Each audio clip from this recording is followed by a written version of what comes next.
Hey everyone, in this video, I got another t-shirt design tutorial. I'm gonna go step by step in Affinity Designer so you can make a t-shirt that looks like this. And I'm just gonna use graphics from Merch Informer. Let me show you how I do it. Let's go.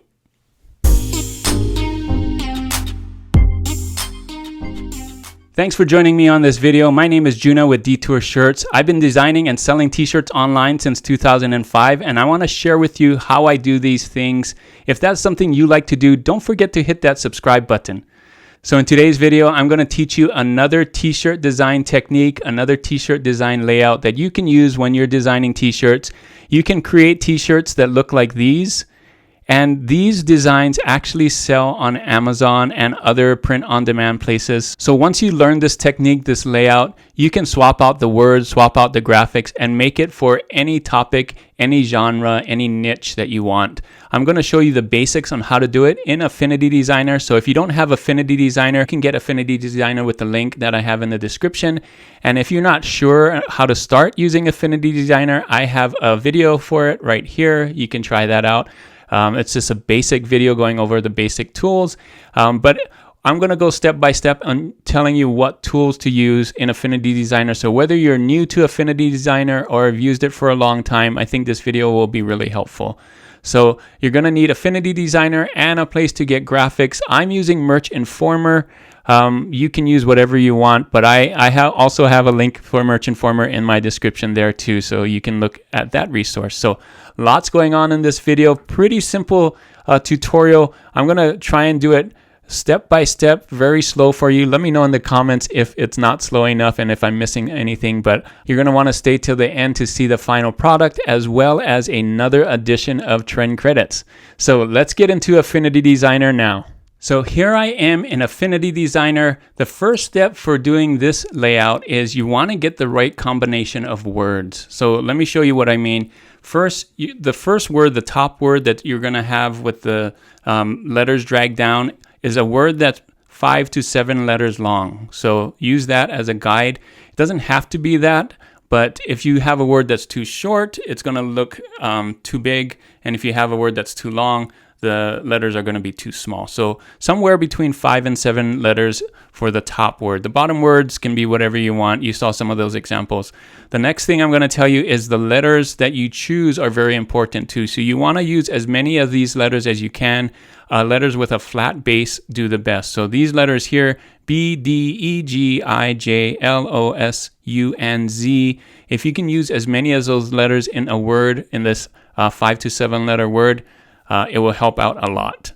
And next, and this is optional, you can use words at the bottom. So this is what I'm going to use. I'm using Hello Summer. Hello has 4 of the letters, well, 3 of the letters, L is repeated here, but you can see I'm using E, L, L, O. H isn't at here because it kind of has a break in between, but that's okay. It's going to be okay in this one. And then summer, I'm going to use summer at the bottom. So summer can be longer. It can be hello, it's springtime. It can be whatever you want at the bottom. The bottom doesn't matter how many letters because you can make it bigger or smaller or make it two rows as well. So first things first, make sure you get the right phrase with a combination of words and do this. So step 2 for this is choosing the right font. So you want to choose a sans serif font. Those work the best. You can choose a slab serif font with those big slabs at the bottom. Those can help too. But I'm just going to make it simple and have you choose a sans serif font. Make sure to use all caps. And these are some of the fonts that I suggest using. You know I love Veneer, so I put in Veneer Clean. And the reason why I use Clean instead of the rough version is because you may not have the texture on the rectangle when I show you how to pull down the letters. So just keep it simple, make it clean for now. We can add textures later. So Impact is another one, big thick font. Nexa Rust Sans, you can see they're all sans. They don't have serifs on them. Arial Black, Brawls, Typeface, and Intro. Of course, there's a ton of sans serif fonts online. If you have one, just look through your list of fonts. You don't have to use these, but if you're looking for one, I will suggest these because I use these personally in my designs. I'm going to use today in this tutorial Nexa Rust Sans. So if you want to follow along and do the same thing, Nexa Rust Sans is a free font online. You can go and find it. It's I have it in one of my videos earlier for the free font, so you can look through there. I'll put a link in the description too for Nexa Rust Sans so you can find it. So that is step 2. You're going to need the right font. So the next thing you're going to need are graphics. More specifically, you're going to need silhouette graphics. So you can find them online. You can draw them yourself.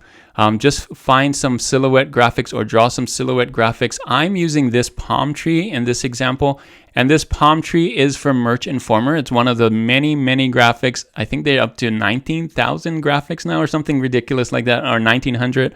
There's lots of graphics on there. If you have a Merch Informer Pro subscription, you get all of these free, and I do, so I might as well use it. And they don't have silhouettes exactly, but they have this. And one thing you can do, this is a palm tree that I found, just turn everything black. Instead of having the color green and all these other colors, just turn everything black, and then it looks like a silhouette. So that's what I did here. You can see the palm tree with the color, and turning everything black makes it look like a silhouette. So you can use palm trees, you can use whatever. So whatever your words are, I'm using Hello Summer, so of course I need trees or beach or sunset or something like that.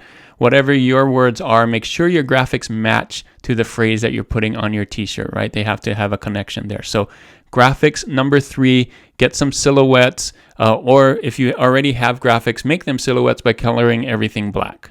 So after you finish step 1, 2, and 3, you're ready to put it all together. That's the last step, step 4, putting it all together. So let's first line up the text. So the top one, if it has less letters, it's going to need to be bigger because we're going to line it up. So line up the text. I'm just putting guidelines here. You can drag guidelines like this, onto Affinity Designer. So if your text is smaller at the beginning, let's say it's like this, just grab the corner and drag it until it matches together. So you can snap it to there. You can see that left side. The left side is aligned, the right side is aligned. And again, I'm using Nexa Rust Sans for my example. So line up the text. That's step number 1 sub-step number 1 in this step 4, putting it all together. So next thing you want to do is make a tall rectangle. So you can use this guides. Make sure that hello is way up here. Just stretch it out, kind of eyeball it. There's no exact ratio proportions that you have to find, but make sure that it looks like a taller rectangle. You can see that's taller rather than wider.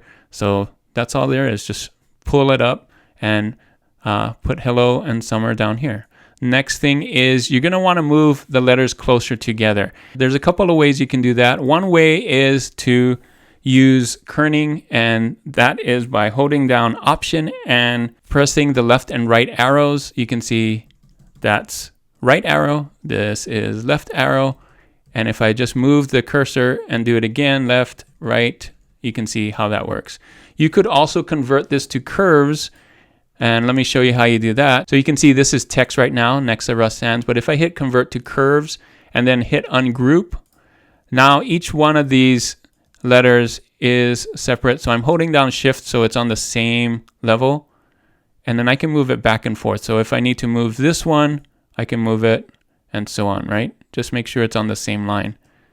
And that's a couple of ways you can do it. If you have a different way to do it, use that. But the reason why you want to make them together is for the next step where we're putting in the rectangles, and you want to have that space, this space in between the rectangles to be the same. So let me zoom in here. You can see I'm just eyeballing it. There, you don't need to measure it, but this space, this white space right here, needs to be the same. And the way you do that is by drawing rectangles. So you can see this is just a rectangle. I'm using this tool right here, the rectangle tool, and drawing a rectangle just like that. So in my case, it's black. So let me remove this one, and then just pull it all the way up when it touches there. You may need to zoom in. So I'm going to zoom in a lot here, and let's just show you where it kind of connects.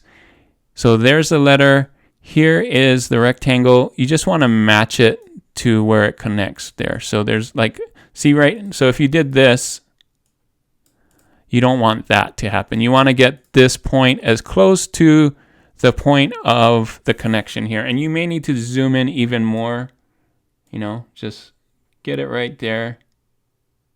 So right, close enough. So do that with all the letters, and if your letters aren't making this nice space, then move the letters closer together so that your rectangles work out well. So that is what you do. And you may be wondering, well, how do I get this rectangle to do this right here? So let me show you. I have this O here and the rectangle. Let's say the rectangle goes like this and it's black.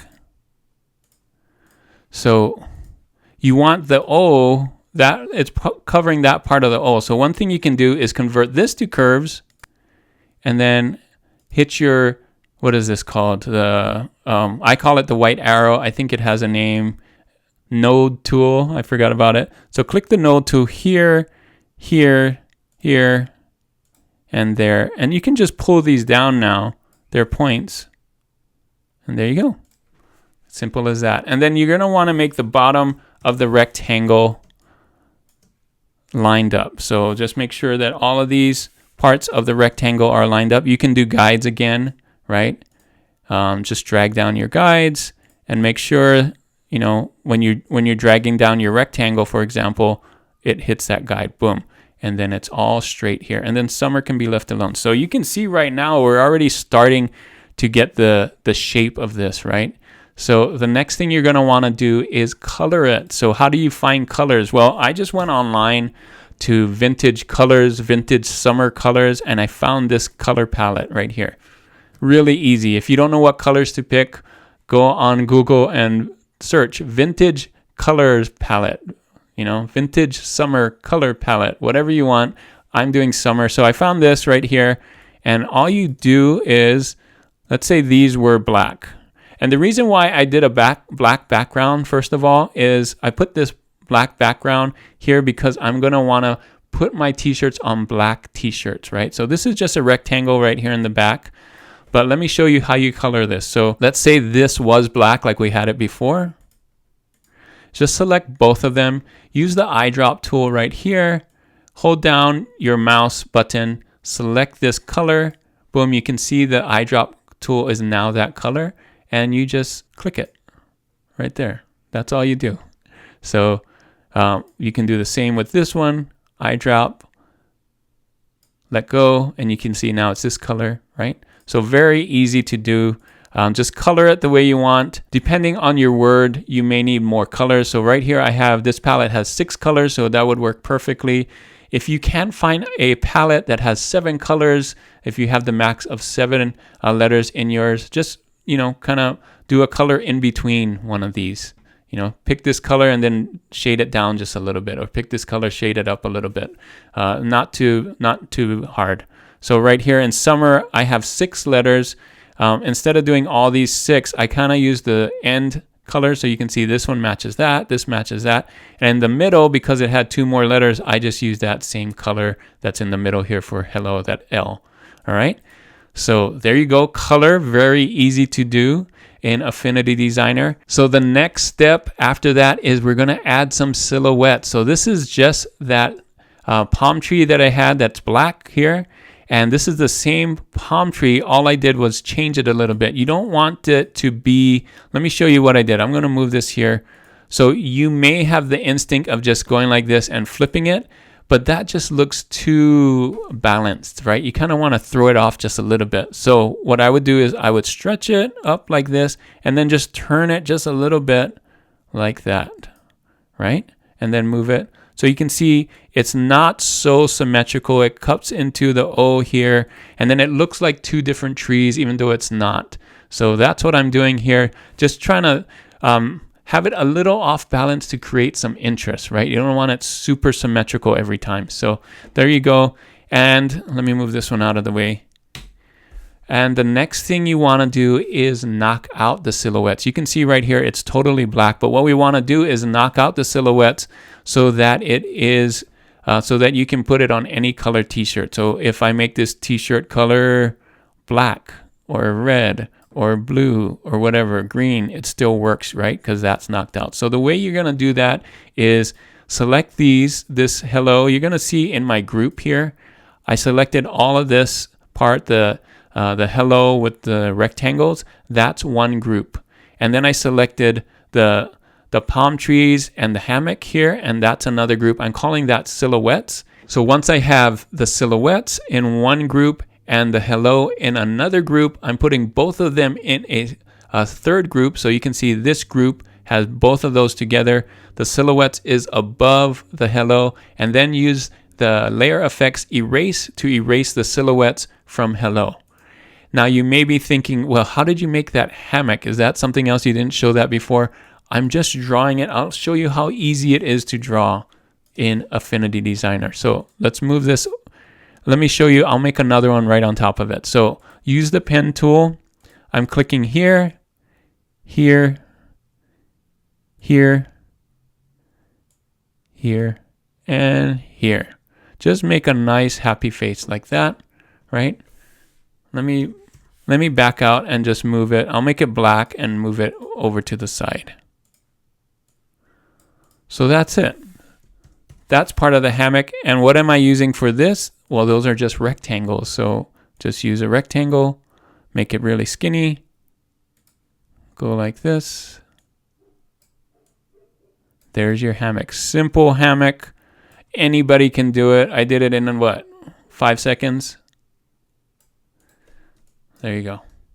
Your hammock. And then use the hammock here against the tree. So now that's kind of filling the space, right?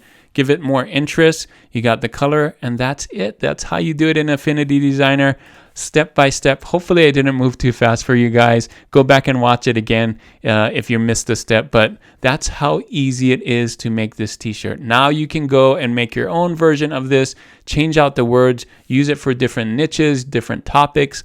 Summer's really popular right now, but you may use it for back to school or Halloween or Christmas or any of those niches. Cat dad might be cool on this one. Just make sure, you got a 5 to 7 letter word up top here and whatever words you want on the bottom here, and have fun with this one. Thanks so much for watching this video. Hopefully this was really helpful for you. Let me know in the comments if it was. If you see another design style out there that you want to learn how to make sure to let me know in the comments. Again, thanks so much for staying till the end, and your reward is another edition of Trend Credits. Thanks for joining me on this trend credit. Here is your trend. We the people like to party. Take a look at these BSRs. Super low. Well, some of them are really low. I think they're going to get even lower because we're getting closer and closer to 4th of July. And the reason I picked this one is we the people like to party. That's a great phrase, but you could also change it to be we the people like to blank, whatever you want. So make up your own phrase as we get closer and closer. If you can make something really funny that catches on, it could be your own trend and you could be the only one out there with it and people will get that shirt. So think about that when doing 4th of July shirts. Let me show you on Merch Informer. This one is getting an A, we the people like to party. If you don't have Merch Informer, I have a link in the description for Merch Informer. You can get it there with some discounts, as well as, look, Merch Informer graphics. This is where I got the graphics for the design that I showed today.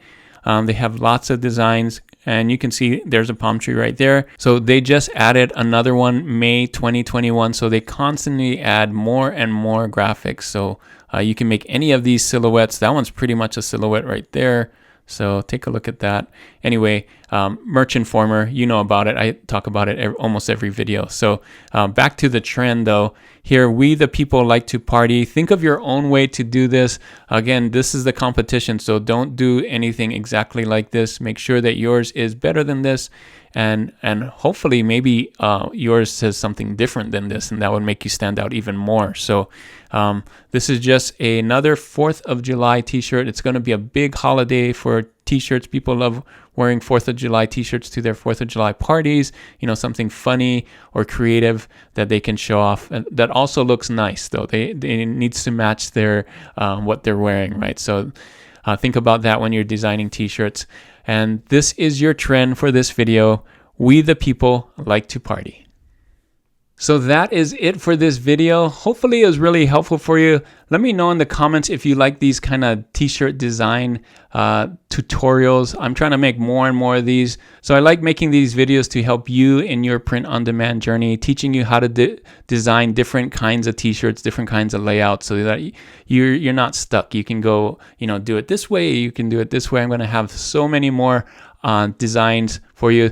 So if this video was really helpful and you like these kinds of videos, make sure to give it a like and make sure to hit that subscribe button. I have one right in the corner here so that you can be alerted when I have more videos like this, so you can see the different t-shirt layouts to help you in your print on demand journey. So before I leave, I have a question of the day, and the question of the day is, which application do you use for graphic design? Leave that in the comments as well. I want to know if I can help you. If you have Affinity Designer, great, but if you're using something else, I'm going to try and help you use those tools as well as much as I can. Let me know in the comments what you use there. Thanks again for watching, and if you want to see more videos like this one, different layouts, click these videos right here. And as always, guys, keep creating and keep learning. I'll see you on the next one. Bye.